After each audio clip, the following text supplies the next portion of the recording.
পুষ্পিতা চলে এলাম তোমাদের সাথে আবারও একটা নতুন ভিডিও নিয়ে।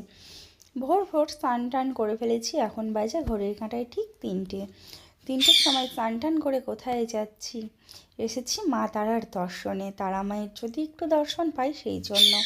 আর এসেছি একজন পুচকু প্রসাদ খাবে। তো যাই হোক, চলো স্নান টান করে রাস্তা দিয়ে এখন চলে যাচ্ছি মা তারার মন্দিরে। তো যেতে যেতে এই যে আমাদের কর্তামশাই চিকুবাবু আর আছে আমাদের একটা মেয়ে। তো যাই হোক, সকলে মিলে এখন আমরা তারা মায়ের উদ্দেশ্যে যাওয়ার জন্য রাস্তা দিয়ে হেঁটে চলেছি। তো এই দেখো চিকুবাবু আছে, হাঁটছে, দেখেছো মা তারার মন্দিরে যাবার জন্য। তো আমরা এখন মা তারার মন্দিরে ঠিক পৌঁছে যাব। আর যেতে যেতে রাস্তায় এই দেখো বলছে ফুলের মালা নেওয়ার কথা। দেখেছো ভোর 3টের সময় এখানে কেমন অবস্থা, সবাই বসে আছে লাইন দিয়ে। নেই করে 5,000 লাইন পড়েছে, হয়তো 5,000 মানুষ আছে, মানে ওপর থেকে নিচ অবধি, তাদের পরে আমরা আছি। তো যাই হোক, মায়ের পুজো দেবো তো বটেই, তারা মা বলে কথা, মায়ের কাছে এসে মায়ের পুজো না দিলে তো খুবই খারাপ লাগবে। তো যাই হোক, এই দেখো কেমন লাইন, তোমাদের আর একবার দেখিয়ে দিই কোথায় আমরা গিয়ে লাইন দেব। সবার শেষে গিয়ে আমরা লাইনে দাঁড়িয়ে পড়লাম। দেখো তোমাদের দাদা কিন্তু গিয়ে দাঁড়িয়ে পড়ছে সবার লাইনের শেষে। আমি তো ভাবছিলাম কি হবে, কি করব, আমরা লাইনে দাঁড়াতে পারবো কি না। যাই হোক, এখানে কিন্তু আমরা দাঁড়িয়ে পড়লাম এক এক করে। দেখা যাক, মায়ের যদি কৃপা থাকে, মা যদি দয়া করে, অবশ্যই মায়ের মুখটা দেখে আসতে পারবো লাস্ট অবধি। তো যাই হোক, এই দেখো দেখেছো কতটা লাইন পড়েছে। দেখো, তোমরা যদি কেউ পুজো দিতে চাও না, ভোর ভোর মোটামুটি 2টোর দিকে স্নান টান করে চলে এসে লাইন দিয়ে দেবে, তাহলে দেখবে খুব তাড়াতাড়ি পুজো হয়ে যাবে। আরও এখানে দেখলাম 3টের সময় লাইন পড়ে, জানো 3টের সময় মানে 3টের থেকেও লাইন পড়ছে, অনেকে আবার রাত 12টার সময়তেও লাইন দিচ্ছে। যাই হোক, অনেকটা রাস্তা অতিক্রম করে কিন্তু দেখো ভেতরের দিকে অনেকটা চলে এসেছি। বুঝতেই পারছো কতটা চলে এসেছি, সেই ছিলাম কোথায়। আর এখানে ঘুরে ঘুরে এখন যেতে হবে আমাদের সিঁড়ি দিয়ে দিয়ে মায়ের মন্দিরের ওপরে। তো এই দেখো, এটা হলো মায়ের পুকুর, পুকুরটা এখন পরিষ্কার করা হচ্ছে, পুকুরে এখন এক ফোঁটাও জল নেই। তো মা যদি দয়া করে মায়ের কাছে অবশ্যই লাস্ট অবধি যেতে পারবো। তো যাই হোক, এই দেখো মায়ের মন্দিরে পুজো দেওয়া হয়ে গেছে, পুজো দেওয়ার পর বাইরে বলেছিলাম একজনাকে প্রসাদ খাওয়ানো হবে, পুচকু, এই যে সেই পুচকুকে প্রসাদ খাওয়ানোর জন্যই আসা হয়েছে। তো যাই হোক, পুচকু প্রসাদ খেয়ে নেবে, আর সাথে আমরাও একটু মায়ের দর্শন করে মাকে পুজো দিয়ে নিলাম। তো এই যে এই ঠাকুরমশাইটা খুবই ভালো, জানো তোমার ঠাকুরমশাইটা এতটাই ভালো। এক একজন থাকে না খুব চাহিদা থাকে, এনার মধ্যে কিন্তু না অতটা চাহিদা নেই।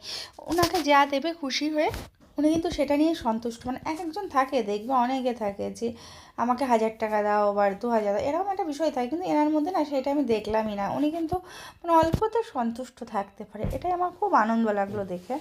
তো যাই হোক, ঠাকুরমশাই আমাদেরকে একটু ফুল টুল ছুঁয়ে দিল, বাচ্চাটাকেও ছুঁয়ে দিল একে একে, আর সিঁদুরও ভরিয়ে দিল আমাদের সকলকে। আর এই দেখো আমাদের চিকুবাবু কিন্তু পাশে দাঁড়িয়ে আছে, দেখেছো চিকুবাবু ভাবছে কী যে একটা হচ্ছে না। ওই যে প্রসাদ খেয়ে ফেলেছে আমাদের পুচকুটা, এই দেখেছো এক্ষুনি প্রসাদ খাইয়ে দিল পুচকুটাকে, প্রসাদ খাওয়া কমপ্লিট। আর মুখটা নিয়ে কেমন করছে দেখো। আর যেহেতু ওর মা প্রসাদ খাওয়া দেখবে না, তাই আমার কোলেই ও কিন্তু ছিল। এখানে পুজো টুজো দেওয়ার পর প্রসাদ খাওয়ানো কমপ্লিট হয়ে গেলে তারপর বললো আমার দুটো ছবি তুলে দে। আমার দুটো ছবি তুলে দিল এখানে। আর সাথে আমি চিকুবাবুকে বললাম একটু গড়াগড়ি খেয়ে নাও, মায়ের কাছে এসছো, গড়াগড়ি না খেলে হয়। আর অবশ্যই ও মায়ের কাছে গড়াগড়ি খেলে, আমিও একটু গড়াগড়ি খেয়ে নিলাম। তারপর একটু মন্দির চত্বরটা চারিদিকটা তোমাদেরকে ঘুরে দেখিয়ে দিই। দেখো এখানে এখানে না প্রচুর কিন্তু পান্ডা আছে, জানো তো। মানে তোমরা যদি আসো অবশ্যই মানুষ বিশেষে পুজো দিও। মানে যে কোন পান্ডা কেমন হবে সেটা তো আমরা বলতে পারছি না, তবে আমাদেরকে যে পুজো দিতে সাহায্য করলো ঠাকুরমশাই, তিনি কিন্তু খুব ভালো। তিনি মানে এতটাই ভালো যার কথা না বললেই নয়। মানে এক ফোঁটা তার মধ্যে কোনো লোভ বস্তুটা নেই, মানে তুমি খুশি হয়ে যেটুকুনা দেবে তাতেই উনি সন্তুষ্ট। তো যাই হোক, এই দেখো এই দিকে দেখছি মানে এখান থেকে পুজো টুজো কেনা হয়।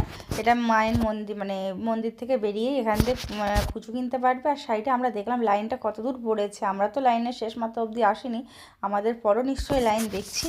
এদিক থেকে মানে লাইনটা প্রচুর পড়ে গেছে, মানে নেই করে এখন সকাল 7টা বাজে ঘড়িতে, যখন আমি ভিডিওটা করেছিলাম, তাও নেই করে 8 থেকে 9 হাজার লোক দাঁড়িয়ে আছে পরপর লাইন দিয়ে।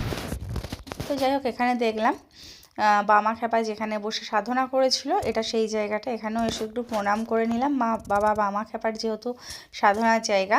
তো তারপর আবারও বেরিয়ে পড়লাম একটু ঘোরার জন্য বলতে কিছু কেনাকাটা করব। চিকুবাবু কিছু নেবে, খেলনা টেলনা, অবশ্যই ও তো ছোট্ট মানুষ, নেবে তো বটেই। আর এখানে না যেন প্রচুর জিনিসের দাম, মানে যে দামটা বলবে সেই দামেই তোমাকে জিনিসটা নিতে হবে, মানে কোনো দাম কমাবেই না। সামান্য ছোট্ট ছোট্ট ঠাকুরগুলোকে বলছে 50 টাকা, 60 টাকা, 80 টাকা, মানে এক ফোঁড়ে জিনিসের দাম কমাচ্ছে না। যে জিনিসটা আমাদের হয়তো চোখের সামনে 30 টাকায় বিক্রি হয়, সেটা কিন্তু ওখানে 60 টাকা নিচ্ছে, মানে ডবল, যেটা দাম তার থেকে ডবল নিচ্ছে। তো আমি মনে করবো তারাপীঠ এসে বেশি না কেনাকাটাই ভালো, ওই যেটুকুনো না নিলে নয়, ব্যাস সেটুকুনাই নিয়ে নিলাম। আর বাড়ি ফেরার পথে দেখলাম কি সুন্দর গলার হার, এই দেখো এখানে।